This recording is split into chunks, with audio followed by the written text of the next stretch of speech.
Welcome back to Misdiagnosed. I'm your host, Caitlin Pyle. I think I forgot to say that in the last episode. Not that it matters. I really don't care if you know my name. You can Google me. You can find out all about my business, both personal and professional. It's all out there somewhere. And no more so than now with this podcast where I'm sharing with you intimate details about my history in dealing with psychiatry and the mental health industry.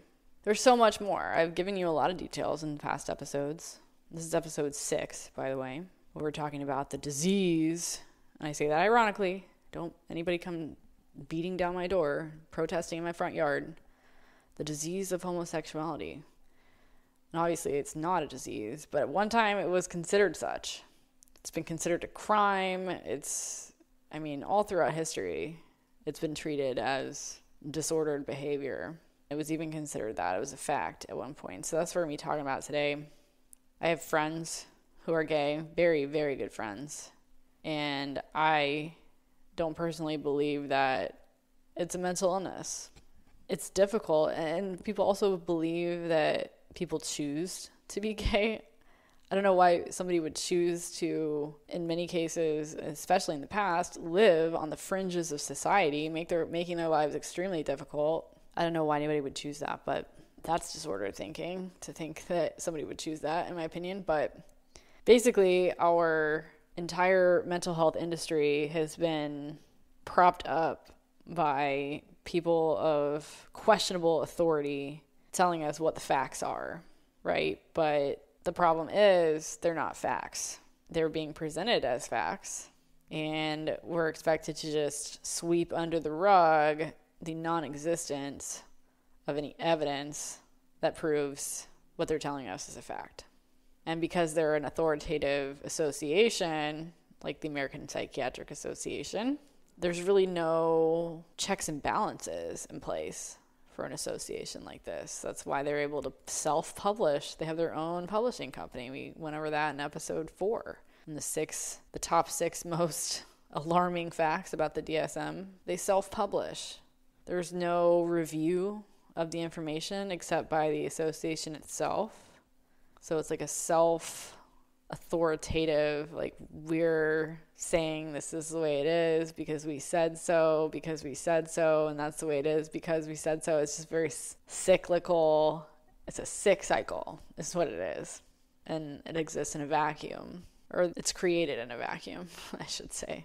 Or they're trying to create a vacuum. So the only people invited to work on the project are the people that are going to agree with them. And I'm even learning in the Book of Woe by Gary Greenberg about how the DSM was created, that they couldn't disclose what was happening during the meetings. Like, it was ultra secretive.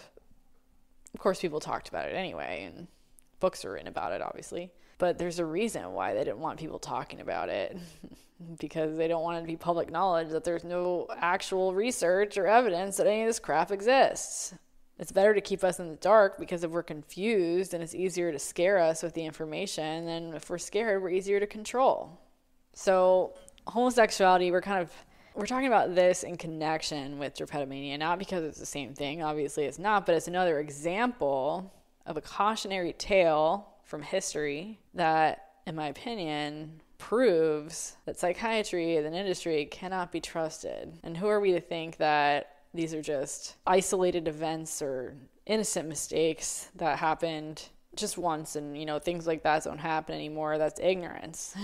That is blindness, willful blindness to reality. It is still happening today on a much larger scale. Homosexuality is a variance of human behavior that was pathologized, just like all the variances of human behavior that have been pathologized since. Now, homosexuality itself was listed by the American Psychiatric Association in the Diagnostic and Statistical Manual of Mental Disorders, the first edition of the DSM, in 1952, which is like 100 and something pages. The DSM-2 was 134 pages. I have a copy of it. It's very old. And it meant that doctors could get paid to treat homosexuality, and they were. Scientists could search for its causes and cures, and they did. Employers could shun the victims of the so-called disorder, and they did. and families could urge them to seek help.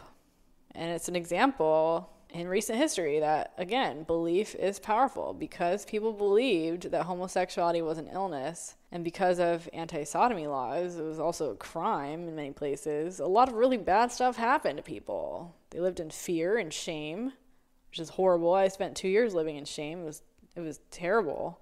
Shame is a form of fear, that there's something wrong with you that you can't fix. People lost their jobs, their careers were ruined. They got married to people they didn't love to hide their homosexuality. They underwent all kinds of therapies, some of which were extremely dangerous, like electroshock therapy. They spent years on therapist couches, psychiatrist couches. They underwent behavior modification. And I learned that porn sessions that switched from homo to hetero at the critical moment was a thing. I did not know that, but it was. Trying to literally brainwash them into being different than what they were. All of this happened. All of this stuff happened in large part because a society's total disapproval, revulsion, for lack of a better word, had found its expression in an official book of a medical profession, the DSM. And being in that book gave it the authority of science. It was right because it was science, because it was in this medical book. It's bullshit, y'all. It's bullshit. It's fancy-ass bullshit. When doctors said that homosexuality was a disease, it was not an opinion at that time. It was not bigotry. It was a fact. And they wrote it down in the DSM. It was not denunciation. It was a diagnosis. And so we have to consider all these diagnoses that are out there now. If we know what the diagnosis of homosexuality as an illness caused to happen for a lot of people living in fear, losing jobs, getting married to people they don't love, electroshock therapy, like all this crazy stuff, what that belief caused. What are these other diagnoses floating around causing people to believe about themselves? How many lives, jobs, brains are being ruined because people are trying to get well when they aren't ill, but experiencing normal human suffering, or they just have a normal deviation or normal variance is the right word from what's considered normal in our society, which is completely different based on what society you're coming from. It's absurd. It's absurd. But the classification as homosexuality came under scrutiny. It did. And there was research being done. It was funded by the National Institute of Mental Health after the classification was added to the DSM. It listed homosexuality as a disorder before they had any research that proved it was real. And then in the research that was funded by the National Institute of Mental Health, it came under scrutiny. People started to question that research that so-called proved it was a disease. And they're still doing this today with disorders. Like, disorders get put into the DSM without any studies that have been conducted that prove the existence. There's no way that all of the disorders that the DSM contains have evidence, scientific, real, solid scientific evidence of proof, empirically, that disorders exist. It's all based on classifications of symptoms. And it's still happening today. Now, the research and studies that came after that, this is what happened. It consistently failed to produce any empirical or scientific basis that would show homosexuality as anything other than a natural, normal sexual orientation. And as a result of that research failing to produce evidence, the APA, American Psychiatric Association, declassified homosexuality as a mental disorder in 1973. But for 21 years, it was considered a disorder.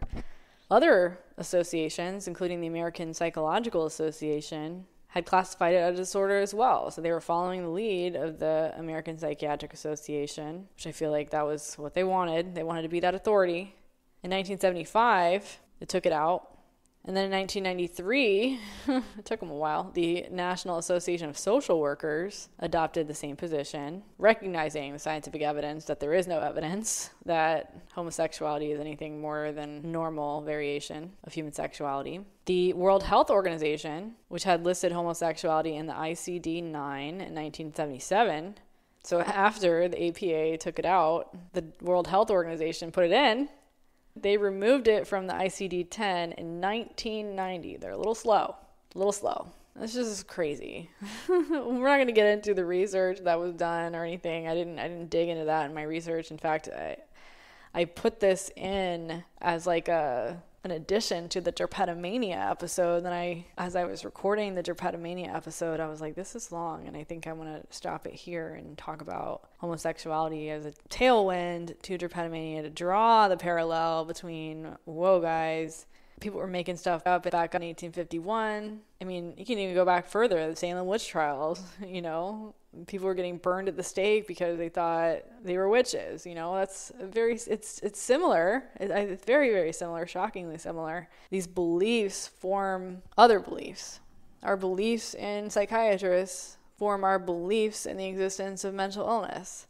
How many people aren't even seeking a second opinion, right? They go to one psychiatrist and that psychiatrist becomes their god. Like, I'll do whatever the psychiatrist says because I was taught to listen to my doctor. I can remember my former family member of mine getting diagnosed with type 2 diabetes, which is very clearly a lifestyle disorder. And of course, the doctor put her on medication. And even when it was suggested that, and it's been proven that diet can completely reverse diabetes in type 2 form, her response was, I'm going to listen to my doctor. And she still has diabetes to this day. And it's just sad, doctors are seen as the authorities to a fault, and natural remedies are seen as, or alternative remedies that are actually should be the primary remedies are seen as quackery now. It's just so crazy. And that's what marketing can do. There's so much money in the marketing behind these drugs and in the mental health and the medical industry itself, and they are more focused on the profit than they are in protecting the people. It's the truth. And we see it in play every single day. And that's the reason why Western medicine is seen as more effective and first course of action before alternative treatments. And Western medical doctors oftentimes will even say that it's dangerous to change your diet, or it's dangerous to try these natural remedies to rid your body of cancer before going on chemo. And they're going to do the Western medicine stuff first. And then people end up dying from the treatment because, of course, it's not marketed how dangerous and shot in the dark the treatment actually is. Chemo lowers your immune system. It would have made me sicker if I had gone on the chemotherapy for the blood cancer that I was diagnosed with. It would have made me sicker because I had a virus. And so putting me on chemo pills to lower my immune system would have just made that virus stronger, which would have exacerbated the mental health symptoms that I was experiencing, like brain fog and caused by brain inflammation, thyroid issue, liver issue. The virus had burrowed into my organs. My immune system was in full swing, and making it weaker by giving me chemotherapy to reduce the symptom of high platelets is just ridiculous. It's ridiculous if you think about the logic behind it, but they believe they are right. And it's so dangerous. So yeah, Drapetomania, Salem witch trials, homosexuality being listed as a disorder, those are all harrowing instances in history when science wasn't science at all, but in fact a society with all of its biases, imposing new beliefs on a populace using clever language and marketing tools disguised as authoritative manuals. That's exactly what the DSM is. It's a lexicon of language that is influencing us to believe that there are all manner of terrible ills out there that any one of us could become a victim of. This victim, fear-based mentality, it's exactly what's necessary to keep us from escaping the slavery many of us live in today. The slavery to debt, the slavery to the 9-to-5, the slavery to a toxic relationship, all kinds of slavery. Convincing us that we have bipolar disorder or major depressive disorder convinces us in turn that we have a handicap, instead of empowering us with the truth that we are human and equipping us with the language to be able to express our emotions and grow through the challenges we face and are supposed to face. We're here to learn. I believe that Earth is a school. We're here to learn how to love each other. But by telling us that our own sulkiness and dissatisfaction that we experience are symptoms of a mental disorder, that it was evidence of a chemical imbalance that a drug can fix, that shifts trust away from ourselves. It removes our belief, if we had it in the first place, or prevents it from forming, our belief in the ability to heal and move past the trauma or difficulties that we're facing. And it places dependence. That's where the slavery comes in. It places dependence on a drug, a doctor, and an industry that cares more about profiting than it does about healing people. Because say you take that drug and maybe you feel better for a while, because it's numbing the symptoms, but then you realize that you feel numb. You don't feel anything anymore. You've also been gaining weight, not wanting sex, not being able to have an orgasm, not being able to get off the drug because your brain acts crazy when you do, and because it acts crazy, you believe you really are crazy and you need the drug, when in reality, the drug is what created that crazy. It created the chemical imbalance. It damaged your brain, and sometimes it can be irreversible. Some people cannot get off the drugs because they've been on them for too long. There are more than 70 combinations of symptoms that can result in a single diagnosis of major depressive disorder, and any two people with that disorder may only have one symptom in common. They might not be experiencing the same thing at all, but they get diagnosed with the same disorder. The moral of the story here, guys, the prejudices and fallacies and biases that are behind today's psychiatric diagnoses and all the interests that they serve, right, in the industry, people groups, and egos, all those things, those prejudices and fallacies and biases, they're invisible to us, just like they were to the colleagues of Dr. Cartwright or to all the doctors who treated homosexuals. Drapetomania is not a historical novelty or an anomaly or an accident. Neither is homosexuality being a disorder. Neither of them are examples of an exceptional error that proves the rule that science is self-correcting and will ultimately punish arrogance and incompetence. Nope. The story of these two so-called illnesses are cautionary tales that tell us why our inner lives are too important. They're too important. We cannot leave our inner lives in the hands of doctors because they don't know as much about us as they claim. They cannot fully account for the entirety of human nature. It's completely beyond their pay grade. We're multidimensional beings. So a single-dimensional science is not going to be able to catalog the nature of our existence and how much and in what ways we can suffer. It's infinite. But the power to give names to our pain is a very mighty thing, and it's very easy to abuse. It seems like Cartwright intended to serve the interests of slave owners and white supremacists and that economic system, but surely the doctors who insisted that homosexuality was a disease weren't all bigots or prudes, right? They wanted to help. And there were people who wanted treatment. They thought that they had a disorder and they didn't want to be that way anymore. So they underwent the treatment. It wasn't all forced on them. But there's doctors today who diagnose people with hoarding disorder, who are filling their homes with newspapers and cereal boxes and jelly jars that are empty. But the people who amass billions of dollars while other people starve, they don't get diagnosed with anything. They don't mean to turn the suffering inflicted upon us by our own institutions or the depression and anxiety that's spawned by the displacement of late capitalism or the displacements of postmodernity. They're a society that's ill. They don't mean to turn all of that into markets for a criminally avaricious, greedy pharmaceutical industry. But they do.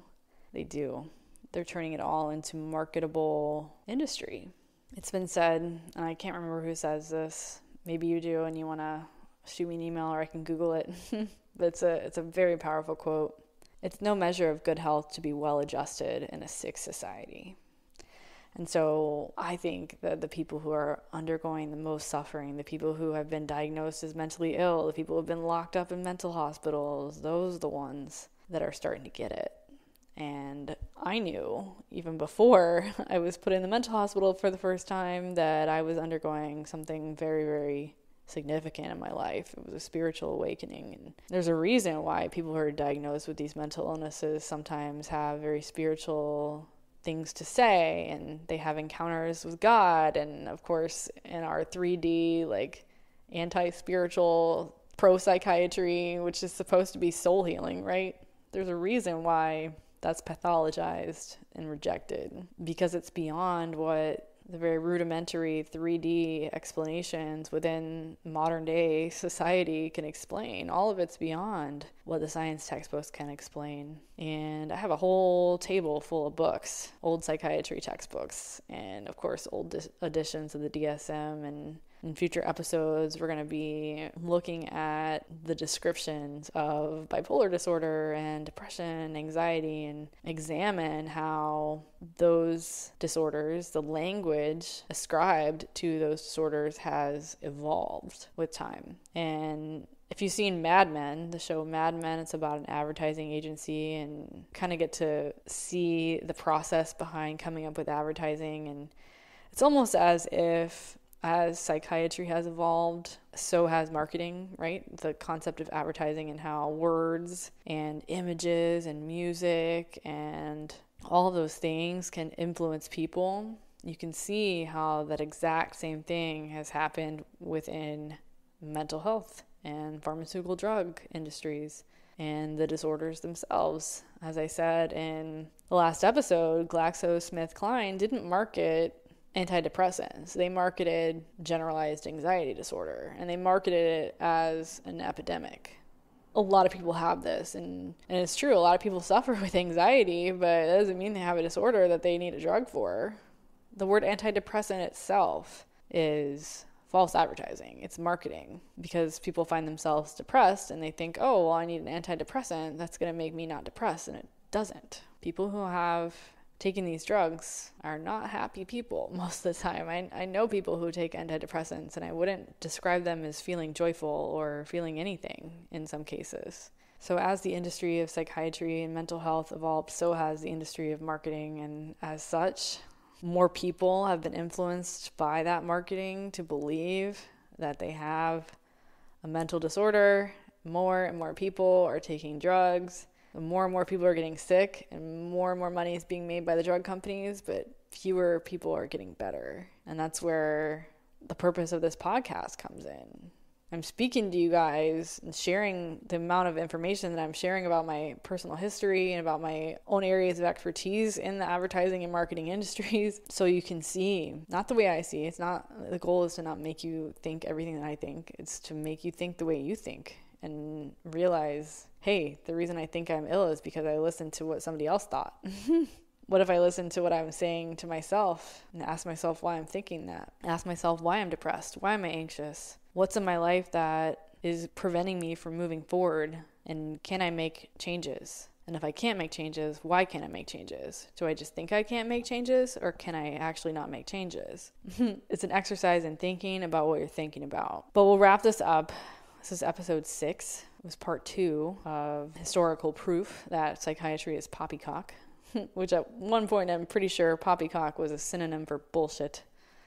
That's the way I'm using it today. And I don't think I gave the last episode a title, but that is going to be the title. Historical proof that psychiatry is poppycock, part 1 and part 2. This was part 2. I don't know what the next episode is going to be about yet, but that's what makes this show so exciting. As I read my books and I gather my research and I'm indexing it, I write out my outline, and I hit record and I start sharing that research with you. And it evolves just as we're evolving. So I wish you love for yourself and compassion for yourself. And I wish you understanding, which is really what compassion is. It's understanding. And that's our greatest human need, is to be understood, and to understand is how we connect with others. It's how we express ourselves. And I hope that this podcast has served you in that way, has helped you gain new understanding and new language, new terms that will help you feel empowered, take your power back from the drugs, from the psychiatrist, from any doctor who's told you that there's something wrong with you, because there isn't. You are a human, and you are experiencing the human condition, and that is infinite. There is an infinite number of ways to feel, and there is an infinite number of ways to emote, to express ourselves, and they're not all socially accepted.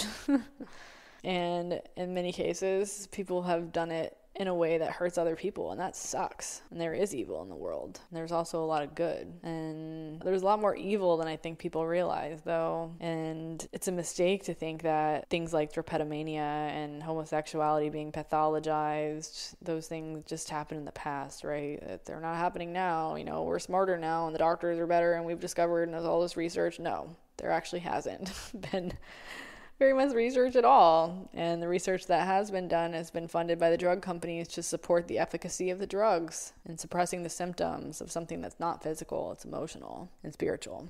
So with that, I bid thee adieu, and I will see you in the next episode. This has been Misdiagnosed. Thank you so much for tuning in to Misdiagnosed. If this show has helped you in any way, please consider leaving a 5-star review on iTunes. Sharing your experience will help others who are lost in the darkness find their own way out of the science of lies. Please note that while I may go in depth into medical topics and have acquired substantial medical knowledge, I am not a medical doctor.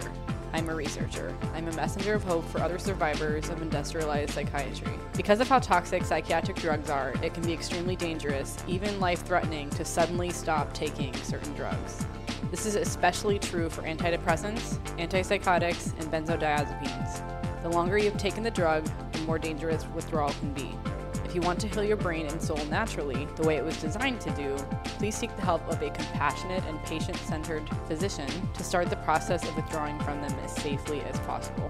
It will take time for your brain to reacclimate to life without the drugs, and there are doctors out there who will support you in your quest to save your brain. Never give up. You can heal.